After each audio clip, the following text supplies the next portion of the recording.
Sono già partiti i lavori di manutenzione straordinaria del viadotto Acragas. Il cantiere sta interessando il secondo tratto, ovvero quello di 800 metri, attualmente percorribile con limitazioni di carico.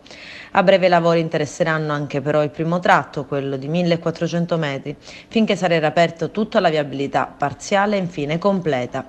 L'obiettivo si potrà raggiungere entro 2 anni. I lavori rientrano nell'accordo quadro che prevede un investimento di ANAS pari a 30 milioni di euro per diversi interventi in territori di Agrigento, tra cui il viadotto Acragas.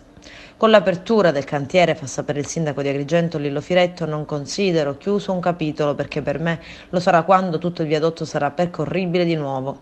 È stato programmato per martedì della prossima settimana ad Agrigento un sopralluogo da parte dei vertici regionali dell'ANAS. A convocare l'incontro è stato il sindaco Firetto. Il sopralluogo con i vertici regionali ANAS servirà per verificare lo stato di attuazione dei principali cantieri che interessano il territorio agrigentino.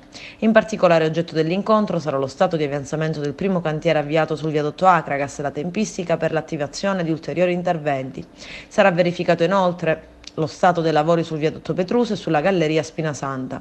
I lavori hanno avuto inizio dal viadotto Acragas 2, secondo cronoprogramma, continua il sindaco, ossia da un tratto che è percorribile con divieto di transito ai veicoli con massa superiore a 3,5 tonnellate, un tratto che scarica notevolmente la viabilità cittadina perché collega via Dante allo stadio Esteneto e consente una rapida connessione tra la zona bassa e il centro città.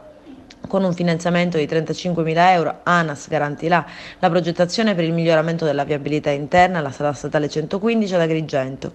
Questa soluzione è frutto della pressione svolta dal Comune con i vertici dell'ANAS sin dai primi confronti, che era stata positivamente ascoltata.